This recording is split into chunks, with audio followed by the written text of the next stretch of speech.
Hey, welcome back to Milton Daily Homes. Chuck here. There is a list of 24 properties today. And I mean, a lot of this stuff is kind of the same thing we see most days, but I will talk about a very special area in Milton that you want to know about. Second of all, we get asked the question, because it's good news that more inventory is coming on the market. We have been absolutely choked with lack of choices for buyers.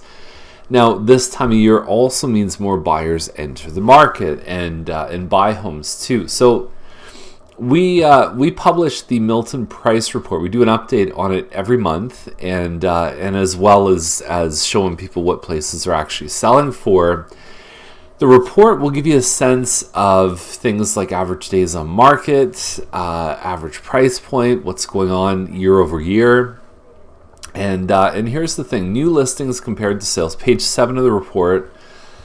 You can see here, so this is the new listings in 2016. We'll put the 2017 stats in, but I want you to see just the purest version of this, is that this is very typical. In fact, often the gap is like this even through the spring. So we've had a very tight market.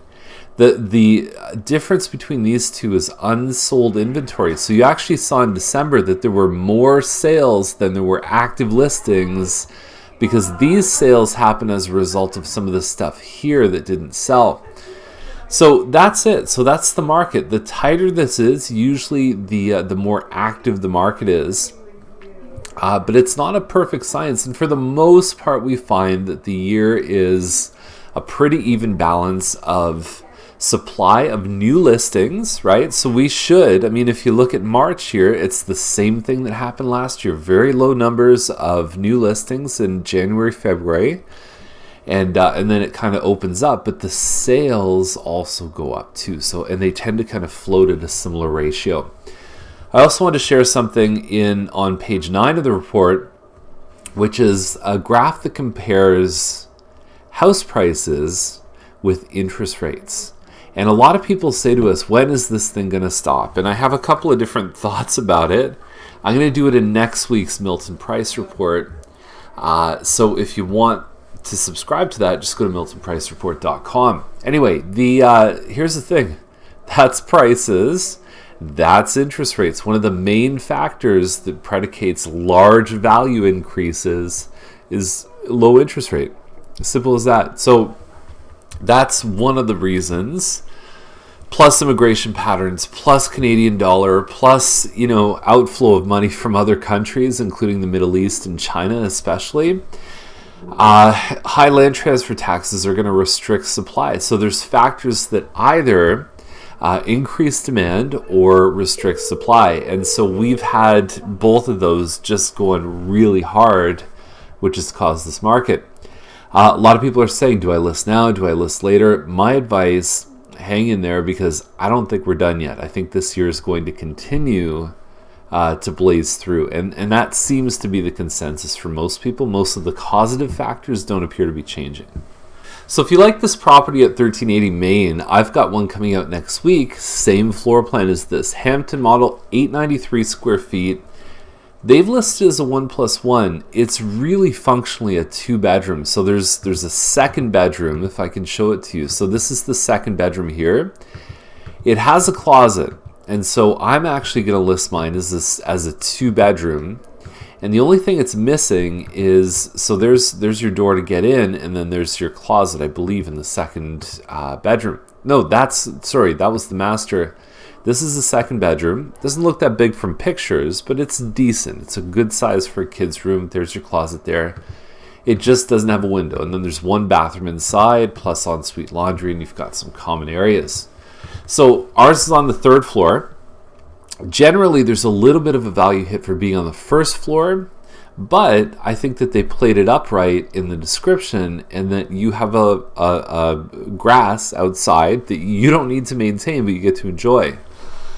So that's a good thing. So I could see someone even with a child maybe liking this, that they could just open the door, say, hey, go outside, play. And we can keep an eye on you too, because the kitchen's right by the door. So I like this one. I think it's a good price given what else is out there. My own personal view is that it really is a 2-bedroom, even though the builder technically sold it as a +1. This is a real room, and what people get away with for a den these days is borderline unacceptable. So this is a real live place where somebody could sleep. So I like this one on Roseheath. I mean, it's the same story I've been preaching all year, is that, for what you can get in the older area, I get it, layout's different, some dated finishes, that kind of thing, but if you find the roof, the windows, the furnace, and the air conditioner are all in good shape, the rest is just Lego pieces. It's paint, it's flooring, it's like updating cabinets in the kitchen. It's not hard. It's annoying, but it's not hard. I look at something like this, and compared to a lot of the townhouses that I'm seeing, and remember this is a detached home, I just see that the value is definitely there. Even if this one's worth far more than $599, which I think it will sell for more, there's just a lot going for it. Even in the driveway, you can do 2 cars side by side. Where else are you going to do that for like low 6s in Milton? You can't do it. So this one's good. One of my favorites of today.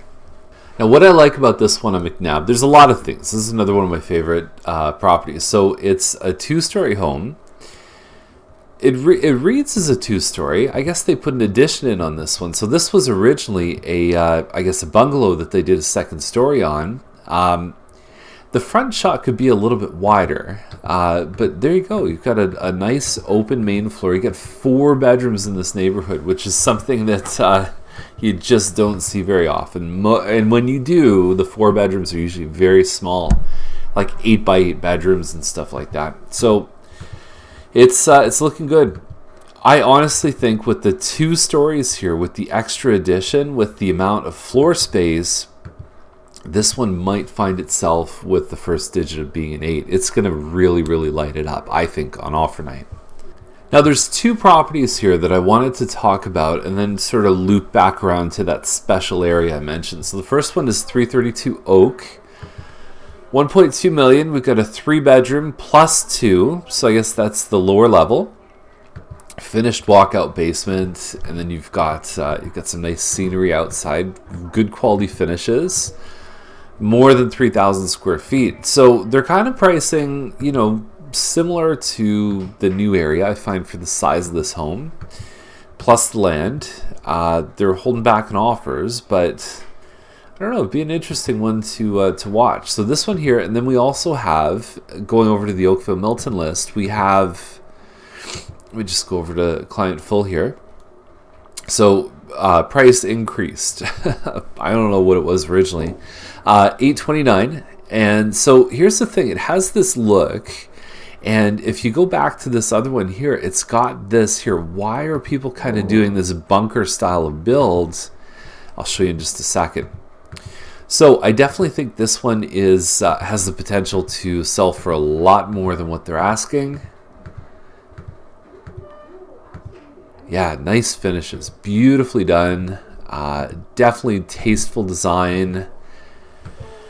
And what do you have here? I'm going to let you look through the rest of the pictures. We've got 4 bedrooms, 3 plus 1. And looks like the bedroom, the +1, is down in the basement. But the basement's high up, it looks like. Here's the thing. Here is Main Street, right here. Commercial Business District. This is the zoning map. Commercial Business District, residential, low density. This thatched area right here is floodplain. Even though Milton hasn't flooded in like 50 years, it's still considered floodplain. Then you have natural heritage down here. Both of these areas can be very difficult to build. So when you're looking at a new home in these areas, so here's the thing. This is where Pine Street is, right here.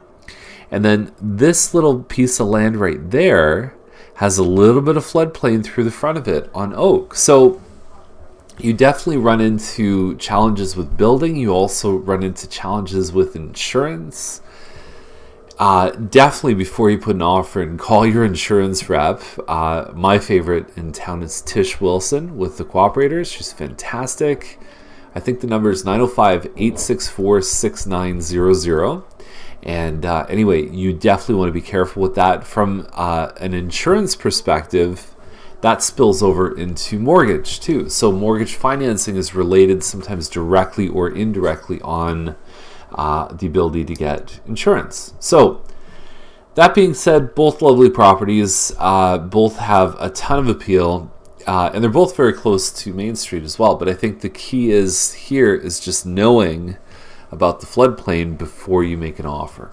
So there we go. I put an email out yesterday saying that Shalini and Simone from the team are going to be at Scotiabank. I misunderstood the location. So they're going to be at Main and Thompson, answering the burning real estate questions you have. We've got team members over at Earl this weekend from 12 to 4 p.m. So if you want to go have a look at a lovely 3,700 square foot home that's in this list, you can check it out. Then just head over to 1574 Earl in the afternoon on either day. And that's about it. That's all I got. So have a great weekend. If you're coming to town and you want to look at a few homes, you want to go on a bit of a tour, or just if you just want to talk about your plans, we're here to help. Okay, so we'll see you later, and have a great weekend.